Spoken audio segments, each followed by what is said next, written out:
सिंधी सहाफ़त जे आसमान ते सितारे जियां जरकंदड़ सिंध टीवी न्यूज़ सां लाॻापियल सहाफ़ी हकीम सेठार 46 वरियनि जी ॼमार में कराची जी जना अस्पताल जे ट्रामा सेंटर में दम धणी हवाले कयो। हकीम सेठार जो मड़ कराची खां संदसि अबाणे ॻोठ ठरियो खान राजपर में पहुचाइण बाद मिटी माओ हवाले कयो वियो। हकीम सेठार जी जनाज़े निमाज़ में नाम्यारे वकील शमसुद्दीन राजपर, सिंध टीवी न्यूज़ जे director news and current affairs Shoaib Qureshi, shift incharge Naeem Soomro, chief reporter Shabbir Lashari, Sindh TV news Sukkur जे bureau chief Shaukat Munari, anchor person Kamal Lashari, नाम्यारे सहाफ़ी राहिब बपड़, मुश्ताक टांवरी, मोड़ो महर, नज़ाकत जतोई, जावेद घुन्यो, अब्दुल्ला महर, सदाकत मेमुण, इरशाद लाशारी, जीएम महर समेत इलाइक़े जे माण्हुनि वॾे अंग में शिरकत कई। हुन जूं जेके कावशूं ऐं कोशिशूं ऐं जेका जिदोजहद हिकु बराड़ी जे ॻोठ खां वठी करे कोटिया खे लीड करणु, कराची खे लीड करणु, इस्लामाबाद खे लीड करणु,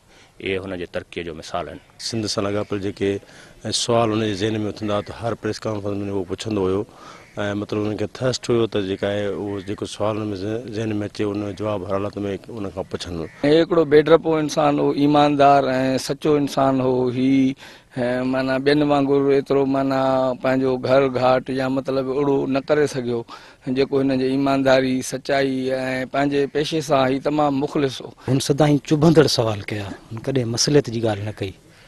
हुन सदाईं पंहिंजे इदारे खे, पंहिंजे मीडिया खे ऐं पंहिंजे हुन सोसाइटी खे, हुन सिंध खे उनखे नज़र में रखियो। हुन कॾहिं बि का मसलियत न कई, हुन कॾहिं बि को मसलियतनि सवाल न कयो, मसलियतनि का ख़बर कोन ॾिनी।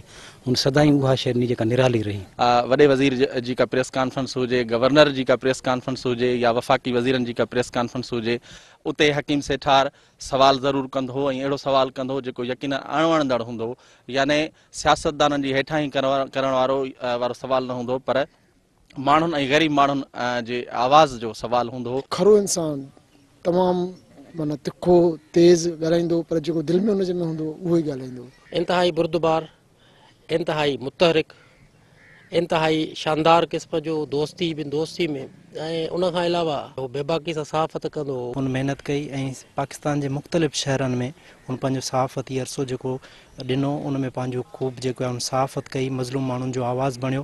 हिकु दिलेर सहाफ़ी हो, बेबाक सहाफ़ी हो। सहाफ़ती ज़िम्मेवारियुनि दौरान असांखे रहनुमाई कंदड़ हिकिड़ो असांजो बहितरीनु दोस्त वॾे भाउ जी हलंदड़ असांजे विच में मौजूदु न आहे। असांखे तमामु घणो अफ़सोस आहे। हकीम सेठार 14 वरियनि जी सहाफ़ती ज़िंदगी में रिपोर्टिंग जे हर शोबे में पाण मल्हायो। हू सिंध दोस्त सहाफ़ी हो जंहिंखे सिंध जे इशूज़ ते दस्तरस हासिल हुई। सिंध टीवी न्यूज़ बलोचिस्तान जो ब्यूरो चीफ हूंदे हुन प्रोग्राम कोयटा टाइम लाइ बलोचिस्तान तोड़े मुल्क जी अहम शख़्सियतनि जा इंटरव्यूज़ कया जेके तारीख़ जो हिसो आहिनि। अॼु नओ ताक उन में तालिब तवारीन आदेसी उथी विया, मढ़ियो मुंहुं वारीन जे जीअ खे जीआरीन से लाहूती लॾे विया। हकीम सेठार सिंध जो अहिड़ो सहाफ़ी हो, सहाफ़त जंहिंजे रूह ऐं रत में रचियल हुई। कैमरामैन जावेद घुन्यो, आगाह शोएब पठान ऐं साथी रिपोर्टर इरशाद लाशारी सां गॾु मुश्ताक टांवरी, सिंध टीवी न्यूज़, करूंडी।